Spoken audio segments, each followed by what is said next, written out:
নমস্কার বন্ধুরা, welcome to Gurukul study centre. My dear student, very good news যে কিছুদিন আগে তোমরা কলকাতা পুলিশের যে প্রিলিমস এক্সাম দিয়েছিলে তার কিন্তু কমিশন থেকে আনসার কি প্রকাশিত হয়েছে। সেই আনসার কি আমরা বোর্ডের মাধ্যমে দিয়ে দিচ্ছি। তো আজকে আর এই 200 টোটাল আনসার বলছি না, তোমরা যে যার ওয়েবসাইটে গিয়ে এই আনসার কিন্তু ফুল দেখে নাও। ঠিক আছে, আনসার কি প্রকাশিত হয়ে গেছে।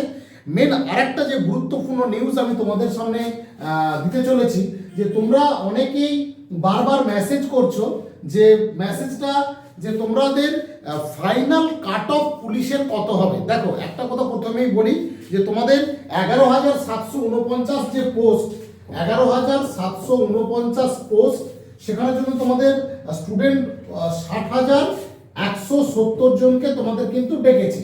ঠিক আছে, তো 3-4টে ফ্যাক্টর আছে এখানে, কিন্তু এই বিষয়গুলো তোমাদের মাথায় রাখতে হবে যে এই মাত্র কয়েকদিন সময়ের মধ্যে 1600 মিটার দৌড়ানোটা কিন্তু ছেলে খেলা বিষয় নয়।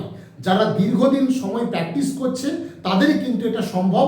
তো সেই সম্ভাবনা ঠিক করতে গেলে তোমাদেরকে কি করতে হবে, যারা রেগুলার প্র্যাকটিসে আছো তারাই কিন্তু এটা পারবে। আমি মনে করব যারা প্র্যাকটিস করছো তারা কিন্তু সঠিকভাবে রানটা প্র্যাকটিস করো। রান যদি তুমি কমপ্লিট করতে পারো, প্রায় 30% 80% চান্স কিন্তু তোমার এখানে কনফার্ম সিলেকশন। কারণ দেখা যাচ্ছে এই 60,170 জনের মধ্যে যে ওয়েদার কন্ডিশন, সেই ওয়েদার কন্ডিশন কিন্তু খুব ব্যাড। এই ওয়েদারের মধ্যে বা এই শীতের মধ্যে প্রত্যেকটা স্টুডেন্টের লড়া কিন্তু যথেষ্ট টাফ আছে। তাই বলবো তোমরা সেটা করো।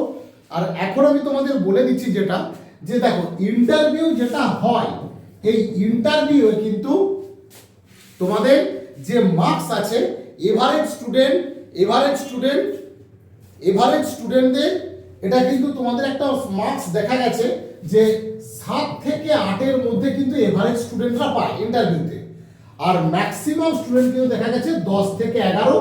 যারা একদম খুব ভালো তাদের মধ্যে কত, তারা আসবে মূলত 13 থেকে 14-এর মধ্যে। সেটা কিন্তু খুব একদম রেয়ার স্টুডেন্ট।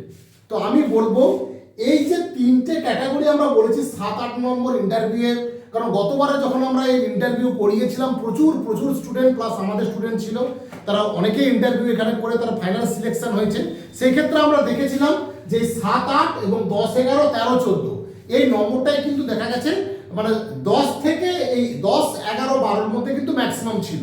তাই দেখা যাচ্ছে যে কাট অফ আছে, সেই কাট অফের যারা একদম কাট অফে হয়তো নম্বর ক্লিয়ার করেছো বা 1 নম্বর 2 নম্বর বেশি, তারা কিন্তু অনেকেই মেসেজ করছো, হোয়াটসঅ্যাপ করছো যে স্যার আমার পক্ষে কি সম্ভব হবে।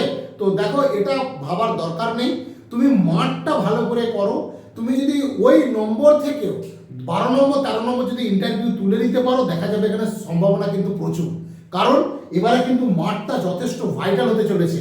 কারণ আমরা যখন আমাদের স্টুডেন্টদের এখানে মাঠ চলছে, সারা মানে একদম যেটা দক্ষযোগ্য ব্যাপার চলছে, তো সেখানে দেখলাম যারা একদম কনফার্ম মাঠ করতে পারে তারাও কিন্তু এই ওয়েদারের মধ্যে কিন্তু বেস্ট একটা প্রবলেমের মধ্যে আছে। তাই বলবো সঠিক ফুড এবং সত্যিকারের যেসব ফুডগুলো খেলে তোমাদের এই দৌড়ানো ভালো হবে সেটা তোমরা মাথায় রাখো, এবং কোয়ালিটি ফুড খেতে হবে। ঠিক আছে, কোয়ালিটি ফুডটা মেনটেন করো, সেটা যার পক্ষে যেটা আছে সেটা কোয়ালিটি ফুড মেনটেন করো। কারণ ওয়েদার সত্যিই কিন্তু এই ওয়েদারে দৌড়ানোটা কিন্তু যথেষ্ট টাফ আছে। তাই তোমাদের যারা নম্বর কাছাকাছি আছো একদম ভেবো না, সেই নম্বর নিয়েই তোমরা কিন্তু মাঠটা আগে ভালো করে করো, তারপর পরের ক্ষেত্রে পড়ে। অনেকেই বলছো স্যার কাট অফের কাছে আছি, মাঠ করতে যেতে ভালো লাগছে না, কারণ সেই তো আবার ফিরে আসতে হবে না। এবারের অন্তত সেই জিনিসটা না করে তোমরা এগিয়ে চলো। কারণ 60,170-এর মধ্যে ফ্ল্যাট কিন্তু 50% এমনি বাদ চলে যাবে স্টুডেন্ট, দেখা যায়, এটা কনস্ট্যান্ট দেখা গেছে। এবং প্রচুর স্টুডেন্ট আছে তারা কিন্তু মাঠ করতেই যাবে না।